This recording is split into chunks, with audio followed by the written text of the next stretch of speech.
Triple E EDC back again with another knife video. This is the Civivi Praxis, and I'm going to go ahead and do a review of this knife, but before I get into that, let me tell you a little bit about Civivi in case you haven't known. They are just a burgeoning brand. They've come out with a ton of new models recently, and the Praxis was an older model, but it still is one of the best models. I'm going to give you a spoiler here. I love this knife. This is excellent. I'm going to tell you why in a couple minutes, but this is one of the best budget flippers out on the market, period. So let's go ahead and talk about what makes this knife great, as well as some of the drawbacks that you may have as well. So Civivi Knives in particular is an offshoot. It's the budget brand for WE Knives. WE, as you know, burst on the scene a couple of years ago and became pretty much the standard for good quality, great quality knives. And they're out of China, but they really put China on the map as being not just cheap knives, as being really, really high-end, good quality knives as well. And, you know, Civivi then, you know, came a little bit later as their budget brand offshoot, and they put the same quality into Civivi they do into their higher-end knives, just with some cheaper materials in order to keep the price points down. So let's talk about the Civivi Praxis.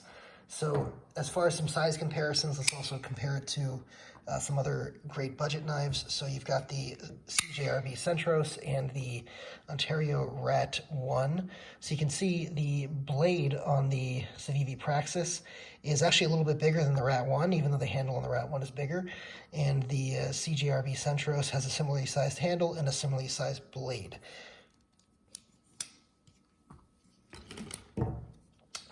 Here is the Spyderco Paramilitary 2 and the Para 3. Give you some good size comparisons there. So this is not, as you can see, this is not a small knife. It is a full-size knife. And let's take a look at it against the Shaman. So you can see it's pretty much the same size as the Shaman. And here's the ZT-0452. And this is a little bit bigger, obviously.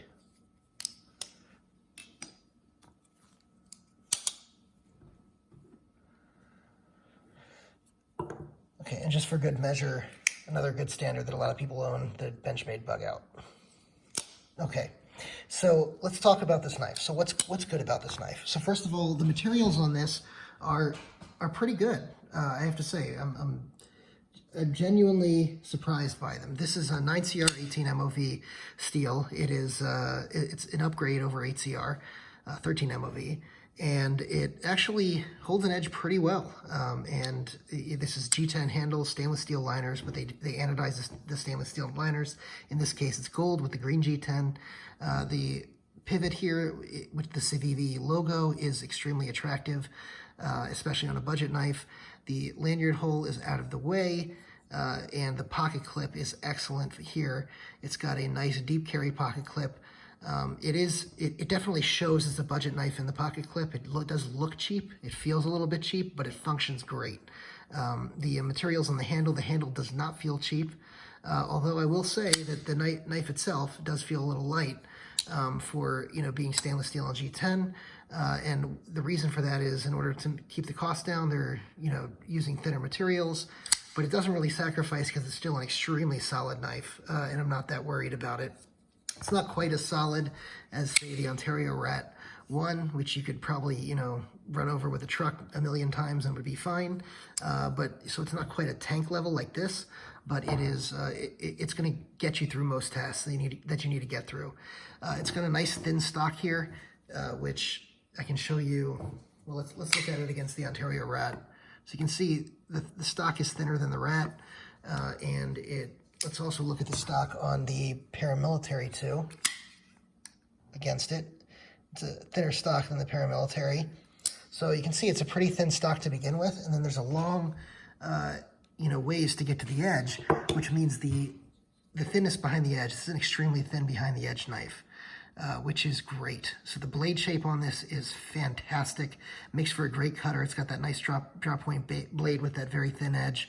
It's got a choil in here that's extremely functional, and you know, it doesn't keep your finger too close to the blade or anything. Really gives you amazing control up front and great ergonomics on the back end. It just pretty much perfect ergonomics, especially for something in this price range. As far as what the price is about 40 bucks. Every once in a while you can catch them on sale for around 35. I got mine for 35 during Black Friday deals, but it is periodically on sale, but it's about 40 bucks, normally 42 bucks, which is excellent. A lot of Civivi's knives are creeping up in price once they set the market at around $42. They started, people started demanding, hey, what about some better, I'd like to have some D2, or I'd like to have some, some different types of construction. So their prices started creeping towards $100. So some of the old standbys at $42 still represent an excellent value, and this certainly is the case here. This is a bearing knife, and so the action on this is excellent. Civivi is just really good at what they do when they put together these things. This pivot has not been oiled. This is, the factory pivot. It's been through some use, so it definitely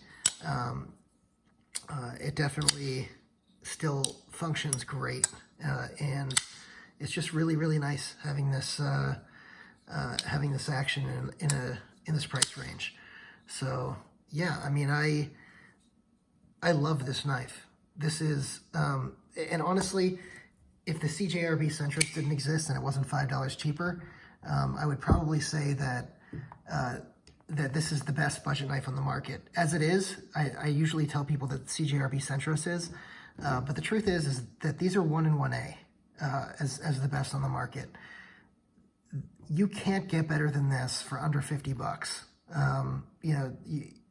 If you know of something, drop it in the comments. I'll check it out. I'll put it on one of my videos, and maybe I'll even give it away. But drop something in the comments. Let me know. But these are excellent for the money, and so I really can't rave enough about the Civivi Praxis here. This particular Praxis is going out tomorrow, actually, to BJ at Hilltop Knives. A couple of you guys may have watched the video where I did a giveaway because BJ had an incident where he lost about $2,000 worth of knives. One of them was the Civivi Praxis. So in addition to doing a giveaway for him, I went ahead and donated this to him so that he can replace the Praxis that he lost. I say I may, but I probably will end up buying another one for myself at some point, because it is just such a great knife. But that's the good. What's bad about this? Like I said, the pocket clip looks a little cheap, feels a little cheap. That might be able to be done better. I'd like the pocket clip to be, the scale to have a cutout for the pocket clip so that it doesn't stick up, as you see here, because otherwise, it can catch on your pocket as you're ramping it up here.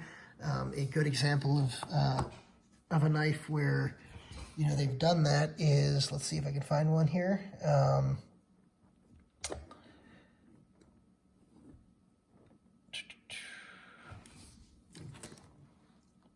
Here you go.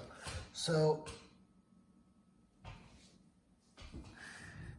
the Benchmade Bugout, the scales from Putman have a cutout on this side, I think. No, I'm sorry, that's wrong. Well, I can't find one right now, but I know I do have a couple of these on some higher end knives. Oh, here. So this is the ZT0392. So the filler tabs on Endurers, the reason they exist is because the pocket clips can go there and they're cutouts for the pocket clip. These are not deep carry, but this is the same concept. So it is something that is something that I would have liked. Obviously the 0392 is way higher end than the Civivi Praxis, but at the same time, it's something that, as far as milling that out on this type of thing, they're already milling out the pivot, and they're milling out some other parts. I don't think that's such a big deal to be able to mill out, and I'd like to see that happen if they can. Other than that, there aren't really too many complaints. Yeah, I mean, I think that's pretty much it. I was debating just now whether to comment on the torque spits here. Obviously, these are T6, but they They're not as deep as I would like, but they are deep enough that I guess I shouldn't complain. But you know, that's really just a nitpicking at this point. In any event, I do highly recommend this. Like I said, one of the best budget knives on the market. Go out and get one if you don't have one. Totally worth it. Until next time, hit the like button. If you enjoyed this content, go ahead and drop a comment. Let me know what you think of the Civivi Praxis, or what you think is the best budget knife under 50 bucks. Go ahead and hit the subscribe button and hit the notification bell for all of my content. Thanks so much.